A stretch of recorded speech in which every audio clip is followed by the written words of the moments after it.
accept all their weaknesses. I open my heart and accept all my blood descendants with their good qualities, their talents, and also their weaknesses. My spiritual ancestors, blood ancestors, spiritual descendants, and blood descendants are all part of me. I am them, and they are me. I do not have a separate self. All exist as a part of a wonderful stream of life which is constantly moving. And then I would like to move on to part 2. Touching the earth, I connect with all people and all species that are alive at this moment in this world with me. I am one with the wonderful pattern of life that radiates out in all directions. I see the close connections between myself and others, how we share happiness and suffering. I am one with those who were born disabled, who have become disabled because of war, accident, or illness. I am one with those who are caught in a situation of war or oppression. I will ad lib here for a moment. I am one of the Kung Fu nuns.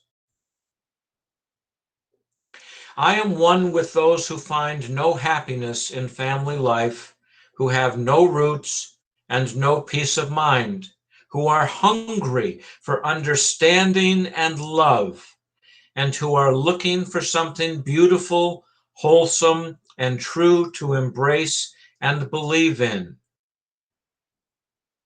I am someone at the point of death who is very afraid and does not know what is going to happen.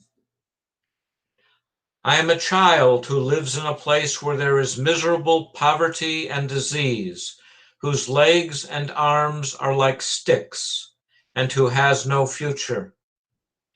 I am also the manufacturer of bombs that are sold to poor countries. I am the frog swimming in the pond, and I am also the snake who needs the body of the frog to nourish its own body. I am the caterpillar or the ant that the bird is looking for to eat. But I am also the bird that is looking for the caterpillar or the ant. I am the forest that is being cut down. I am the rivers and the air that are being polluted. And I am also the person who cuts down the forest and pollutes the rivers and the air. I see myself in all species, and I see all species in me. That's a tall order. That's a very tall order. But for those of us who have committed to this path, especially those of us who have not only committed to the path, but we've received the precepts, we've taken the bodhisattva vows, we've undergone teacher training, we've undergone monk training, we have vowed that this is part of our path, a direct connect to all beings and all species throughout all of space and time. Am I able to do that all of the time?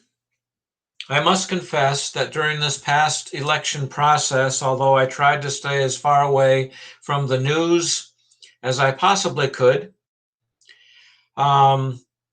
only wanting to see results, and that's still ongoing, and I waver in my commitment and vows to be part of all things throughout beginningless, endless time and space,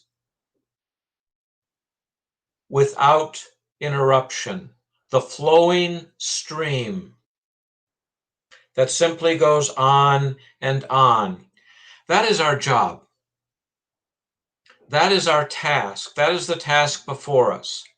You've heard me say in Dharma talks before, it is not about perfection, it is about direction.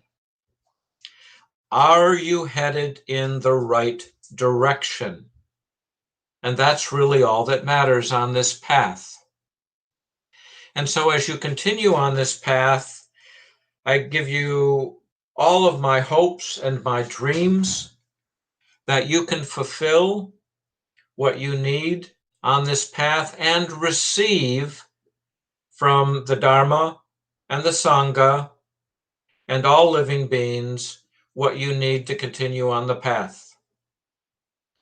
Thank you.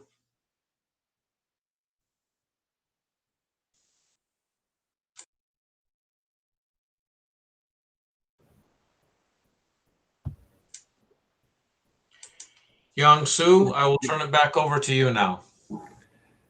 Yes, thank you, Amko. So, as I stated earlier when we started, Aisu is not able to join us today, and she was going to be talking about the Metta Sutra, which is the Loving Kindness Sutra. And she asked me to just read it to you. So, that's what I'm going to do. Excuse me 1 minute. And we're certainly sending this to Aisu and all beings. This is what should be done by one who is skilled in goodness and who knows the path of peace. Let them be able and upright, straightforward and gentle in speech, humble and not conceited, contented and easily satisfied, unburdened with duties and frugal in their ways, peaceful and calm and wise and skillful, not proud or demanding in nature. Let them not do the slightest thing that the wise would later reprove. Wishing in gladness and in safety, may all beings be at ease. Whatever living beings there may be, whether they are weak or strong, omitting none, the great or the mighty, medium, short, or small, the seen and the unseen, those living near and far away, those born and to be born, may all beings be at ease. Let none deceive another or despise any being in any state. Let none through anger or ill will wish harm upon another.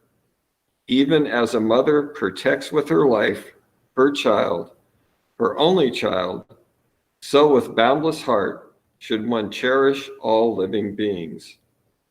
Radiating kindness over the entire world, spreading outward to the skies and downward to the depths, outwards and unbounded, freed from hatred and ill will, whether standing or walking, seated or lying down, free from drowsiness, one should sustain this recollection. This is said to be the sublime abiding, by not holding to fixed views, the pure-hearted one, having clarity of vision, being freed from all sense desires, is not born again into this world.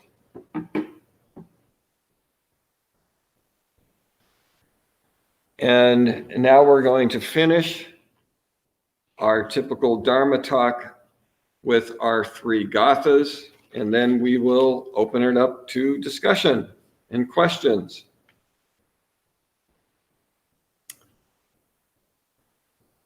For all unskillful actions ever committed by me since of old, on account of my beginningless greed, anger, and ignorance, born of my body, mouth, and thoughts, now I atone for them all. Vast is the robe of compassion, a formless field of benefaction. I wear the Buddha's teachings for the benefit of all sentient beings. All beings, one body, I vow to liberate. Endless blind passion, I vow to uproot. Dharma gates without number, I vow to penetrate. The great way of Buddha, I vow to attain.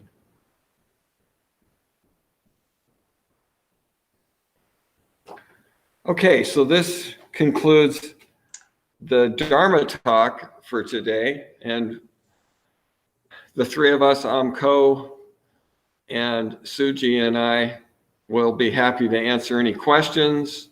If there's some discussion you want, if you would leave yourself muted until you want to ask a question.